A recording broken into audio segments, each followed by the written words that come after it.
재림 성도 여러분, 안녕하십니까? 제 사과입니다. 이번 주는 나라라고 하는 주제로 공부를 하겠습니다. 나라에 대한 이미지입니다. 다니엘서와 요한계시록에 흐르는 중심 주제는 누가 통치할 것인가입니다.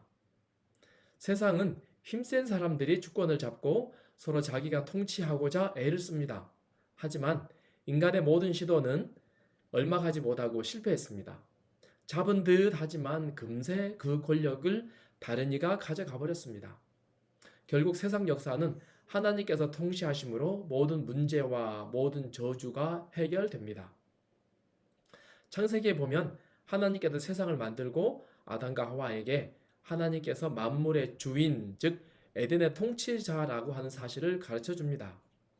하나님은 인류에게 생명나무를 주셨습니다. 아담, 하와는 스스로 영생하는 존재가 아니라 하나님이 주신 생명나무에 정기적으로 가야만 영생할 수 있었습니다. 하나님은 사람을 철저하게 하나님 의존적인 존재로 만드셨습니다. 이것이 최고의 행복의 길이었습니다. 그러나 뱀이 내 스스로 하나님이 되어라고 속삭였습니다. 아담 하와가 뱀의 말을 듣자 끔찍한 죄와 반역이 시작되었습니다. 사람은 더 이상 에덴 동산에 접근할 수 없게 되었습니다. 저주가 선언되었고 하나님의 임재 앞에 설 수 없게 되었습니다. 그러나 요한계시록은 하나님께서 모든 인류의 문제를 해결하시고 원상복귀시키신다고 말씀합니다. 다시 하나님의 영원한 통치가 시작되게 하셨습니다. 하지만 이 일이 이루어지기 전까지 인간의 통치 역사는 슬픔과 비극의 연속이었습니다. 자, 일요일 니므롯과 니누웨입니다. 에덴에서 쫓겨난 사람들은 생명나무와 분리되었습니다. 이들은 생존을 위하여 땀을 흘리며 일해야 했습니다. 이들은 다시 하나님의 나라가 하나님의 통치가 회복되기를 바라면서 에덴의 동쪽에 가서 예물을 드렸습니다. 부조와 선지자 62쪽입니다.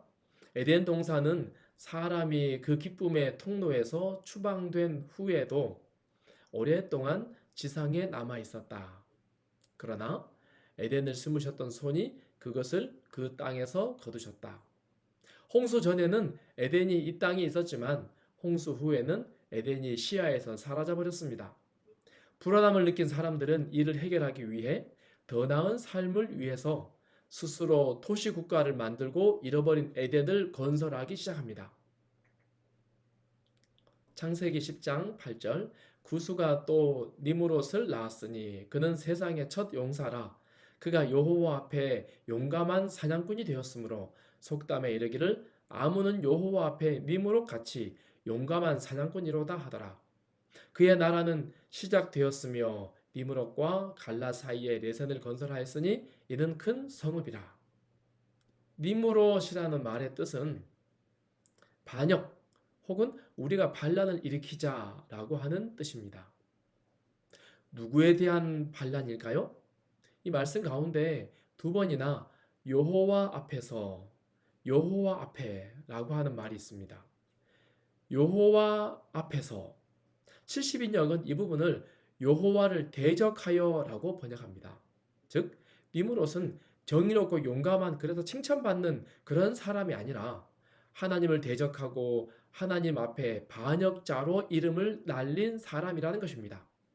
그가 큰 성읍을 건설하였습니다. 반역의 결과이죠.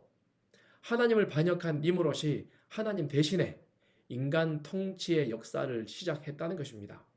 이는 하나님으로부터 독립을 선언한 것입니다.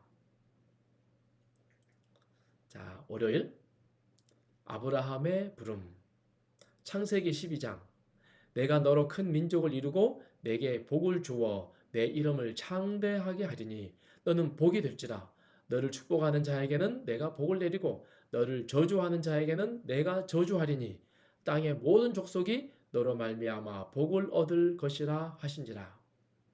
하나님은 아브라함을 큰 민족이 되게 하시고 다른 민족들과 다른 특별한 한 나라를 만드시기로 계획을 세우셨습니다. 그래서 창세기 12장에 보면 내가 하십니다. 아브라함을 통해 일을 이루시는 것이 아브라함이 아니라 하나님이시라는 사실을 강조하고 있는 것입니다.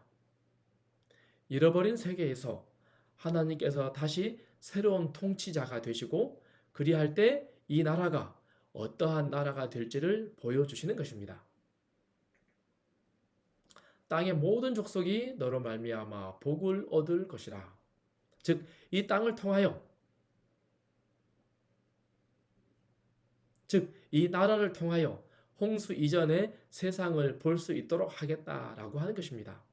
그리고 하나님은 이 세상에 관하여 조금 더 구체적으로 말씀하십니다.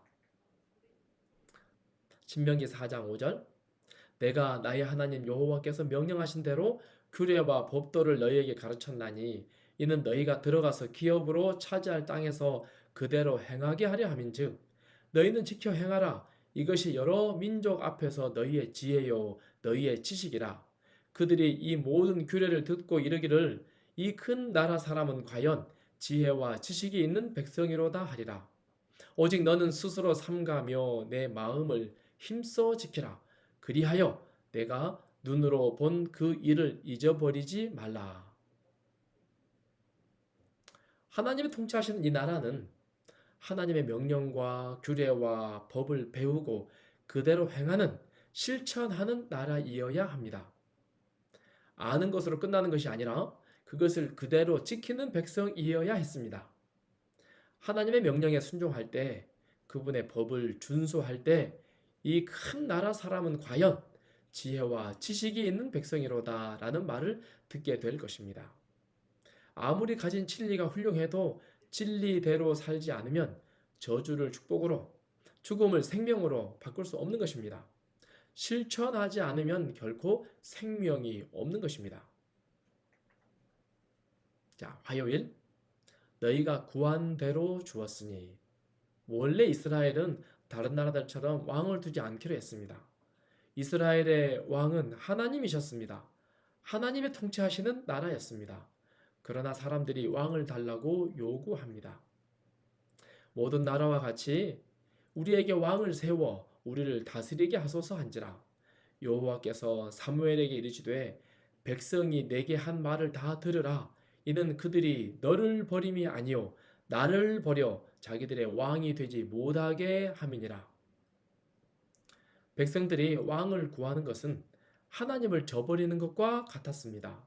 나를 버려 자기들의 왕이 되지 못하게 함이니라. 이스라엘은 하나님이 다스리시는 나라, 하나님이 직접 명령하고 하나님이 직접 백성들의 소리를 듣는 나라였습니다. 하나님이 그들 가운데 성소에 계셨고 매일 드리는 제사를 통해 하나님과 사람이 만났습니다. 그러나 이스라엘 백성들은 하나님 말고 왕을 달라고 하는 것입니다. 즉 하나님을 거부한 것입니다. 그래서 왕이 자기들을 통치하게 되면 사무엘상 8장 그가 너희 아들들을 데려다가 그의 병거와 말을 어거하게 하리니 그들이 그 병거 앞에서 달릴 것이며 자기 밭을 갈게 하고 자기 추수를 하게 할 것이며 그가 또 너희의 밭과 포도원과 감람원에서 제일 좋은 것을 가져다가 자기의 신하들에게 줄 것이며 나귀들을 끌어다가 자기 일을 시킬 것이며 너희의 양떼의 10분의 1을 거두어 가리니 너희가 그의 종이 될 것이라. 왕을 세우면 자기 아들들이 전쟁에 징집되어야 했습니다. 그리고 왕에게 재산이 빼앗기고 왕의 재산을 관리하기 위해서 막대한 세금을 내야만 했습니다. 자비로우신 하나님과 전혀 다르게 인간 통치자들은 자기 마음대로 통치하는 것입니다. 그리고 일단 왕이 통치하기 시작하면 계속해서 왕이 통치하는 나라가 될 것이었습니다. 사무엘상 8장 그날에 너희는 너희가 택한 왕으로 말미암아 부르짖되 그날에 여호와께서 너희에게 응답하지 아니하시리라 하니 그때 백성들이 아무리 하나님께 부르짖어도 그분은 응답하지 않으실 것입니다. 하지만 하나님께서 이 일을 미리 내다보시고 왕이 통치하는 나라에 대한 최소한의 안정장치를 만들어 두셨습니다. 그것이 무엇이죠? 신명기 17장 그는 병마를 많이 두지 말 것이요 병마를 많이 얻으려고 그 백성을 애굽으로 돌아가게 하지 말 것이니 그에게 아내를 많이 두어 그의 마음이 미혹되게 하지 말 것이며 자기를 위하여 은금을 많이 쌓지 말 것이니라. 그가 왕 위에 오르거든 이 율법서의 등사본을 레위 사람 제사장 앞에서 책에 기록하여 평생에 자기 옆에 두어 읽어 그의 하나님 여호와 경외하기를 배우며 이 율법의 모든 말과 이 규례를 지켜 행할 것이라. 그러나 대부분의 왕들은 실패했습니다. 대표적으로 실패한 왕이 누구죠? 솔로몬이죠. 열왕기상 10장 솔로몬이 병거와 마병을 모음에 병거가 1400대요 마병이 12,000명이라 병거 성에서 두고 예루살렘 왕에게도 두었으며 솔로몬의 말들은 애굽에서 들여왔으니 왕의 상인들이 값주고 산 것이며 솔로몬은 왕된 자가 하지 말아야 할 것들을 어겼습니다. 수많은 말을 애굽에서 사들였습니다. 열왕기상 11장 3절 왕은 후궁이 700명이요 첩이 300명이라 그의 여인들이 왕의 마음을 돌아서게 하였더라. 솔로몬은 왕된 자가 하지 말아야 하는 안전장치들을 이렇게나 많이 무시해버렸습니다. 그리고 왕된 자는 율법을 등사하여 복사하여 필사하여 평생에 자기 옆에 두고 말씀을 읽고 들으라 했지만 이를 등한히 함으로 오히려 율법책을 잃어버린 적이 있었습니다. 그래서 열왕기하 22장에 보면 요시야 왕 때 잃어버렸던 율법책을 찾지요. 왕된 자가 마땅히 해야 하는 최소한의 안전장치들이 잘 작동되지 않았던 것입니다. 하나님 나라의 왕들의 통치가 참으로 악하고 엉망이었습니다. 다윗이라는 선한 왕이 등장했지만 신하의 아내를 억지로 뺏고 충신을 사지로 몰아서 죽였습니다. 대부분의 통치자들이 여호와의 눈 앞에서 악을 행하였습니다.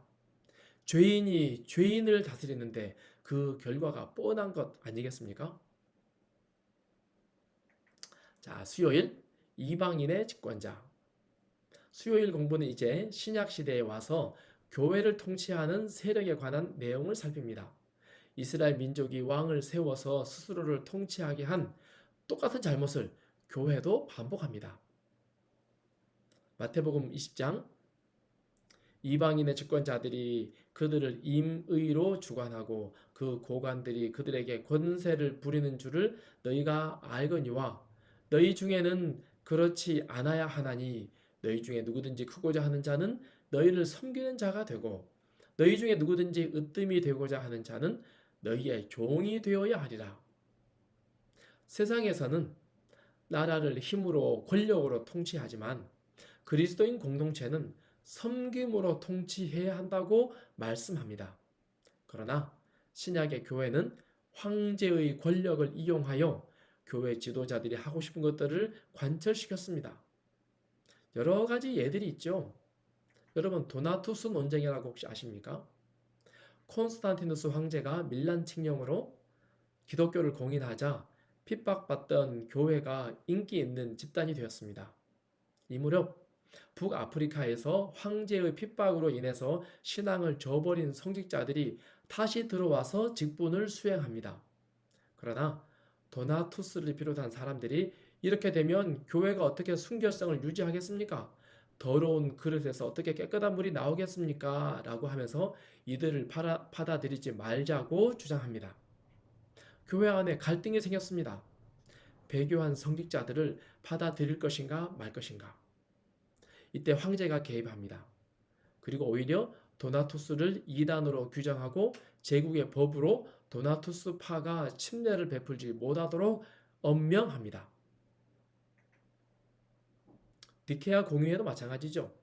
삼일체 논쟁으로 유명했던 회의죠. 교회 안에 신학적인 갈등이 생겼습니다. 그런데 이 회의를 주도한 사람이 콘스탄티누스 황제였답니다. 어디 이뿐입니까? 일요일의 신성성 역시 마찬가지 아닙니까? 황제가 종교에 개입하여 일요일을 신성한 날로 지정하고 이날은 누구든지 아무 일이든지 하지 말라고 명령을 내렸습니다. 안식일을 일요일로 바꿔버린 것이죠. 정치와 종교가 하나 되어 이방인 집권자들이 이들을 통치할 때 얼마나 많은 오류와 문제들이 교회 안에 들어오게 되었습니까? 그래서 우리는 중세 시대를 종교 암흑기라고 부릅니다. 참으로 어두웠던 시절이었던 것입니다. 구약 성경에 이스라엘 왕들이 타락하여 권력욕에 빠져서 죄 없는 어린 아이들을 우상의 제물로 바쳤습니다. 똑같이 중세 시대 때에도 교회도 이 교회의 집권자들과 결탁하여 자신들의 권력을 유지하는 데 방해가 되는 진리를 말하는 자들을 가차없이 죽였습니다. 교회가 하나님 나라가 이교 집권자들과 결탁할 때 어떻게 되는지를 역사가 분명하게 우리에게 말해주고 있는 것입니다. 자, 목요일 이방인의 빛. 우리는 지금까지 이스라엘 백성들이 왕을 요구하고 이방인 집권자들이 교회와 손을 잡을 때 어떠한 결과가 나왔는지를 살폈습니다. 그러나 하나님께서 이스라엘 민족을 구별하신 진짜 이유는 그들의 삶을 통해서 온 이스라엘의 빛이 되도록 하는 것이었습니다. 계시록 14장 12절 성도들의 인내가 여기 있나니 그들은 하나님의 계명과 예수에 대한 믿음을 지키는 자니라. 마지막 시대에 하나님 백성들이 하나님의 계명을 지킵니다. 하나님의 계명이 무엇인지를 온 세상에 보여주는 것입니다. 사람에 의하여 만들어진 사람의 계명이 아니라 진짜 하나님의 계명이 무엇인지를 온 세상에 보여줍니다. 이렇게 하면 가짜 종교를 정죄하는 역할을 하게 됩니다. 그리고 하나님의 계명을 지키는 사람들의 삶이 어떠한지 그들의 삶을 통해서 하나님의 성품이 세상에 드러납니다. 그러나 정죄보다는 하나님의 성품이 드러납니다. 요한복음 3장 하나님이 그 아들을 세상에 보내신 것은 세상을 심판하려 하심이 아니요 그로 말미암아 세상의 구원을 받게 하려 하심이라. 진리를 따르는 자는 빛으로 오나니 이는 그 행위가 하나님 안에서 행한 것임을 나타내려 함이라 하시니라. 예수님이 이 땅에 오신 것은 온 세상을 구원하시기 위함입니다. 그리고 그분을 따르는 자들이 예수님처럼 세상에 빛이 되도록 하기 위함입니다. 이사야 42장 나 여호와가 의로 너를 불렀은즉 내가 내 손을 잡아 너를 보호하며 너를 세워 백성의 언약과 이방인의 빛이 되게 하리니. 계시록 18장 1절과 4절 이 일 후에 다른 천사가 하늘에서 내려오는 것을 보니 큰 권세를 가졌는데 그의 영광으로 땅이 환하여지더라. 또 내가 들으니 하늘로부터 다른 음성이 나서 이르되 내 백성아 거기서 나와 그의 죄에 참여하지 말고 그가 받을 재앙들을 받지 말라. 계시록 18장에 등장하는 다른 천사는 하나님의 기별을 가지고 세상에 보내심을 받은 마지막 기별 선포자들입니다. 이들이 등장할 때 온 세상이 이들의 빛으로 환하여졌다고 성경은 말합니다. 이들은 이방에 비추는 빛의 역할을 하고 있습니다. 그들이 외치는 기별은 세상에 전하는 경고이지만 또 빛으로 인도하는 빛의 역할을 하고 있는 것입니다. 재림 전에 온 세상을 하나님의 영광으로 환하게 하는 역할을 하고 있는 것입니다. 이것이 이스라엘 공동체를 세우신 목적이고 또 교회를 세우신 목적이라고 하는 것입니다. 중언복음 2권 마침내 교회를 통하여 하나님의 사랑이 최종적이고 완전하게 나타나서 세상을 그 영광으로 환하게 빛나게 할 것이다. 그리스도께서 당신의 아버지와 하나이셨던 것처럼 당신의 교회를 하나가 되게 해달라고 하신 그리스도의 기도가 마침내 응답될 것이다. 성령의 풍성한 은사가 주어질 것이다. 그리고 그 은사가 하나님의 백성들에게 끊임없이 공급됨으로써 그들은 세상에서 구원에 이르는 하나님의 능력을 전하는 증인이 될 것이다. 아멘이죠? 이런 역사가 우리 모든 교회들에서 이루어지기를 간절히 소망합니다. 한 주도 하나님 말씀 가운데 모두 승리하시기를 바랍니다. 이상으로 교과를 마치겠습니다.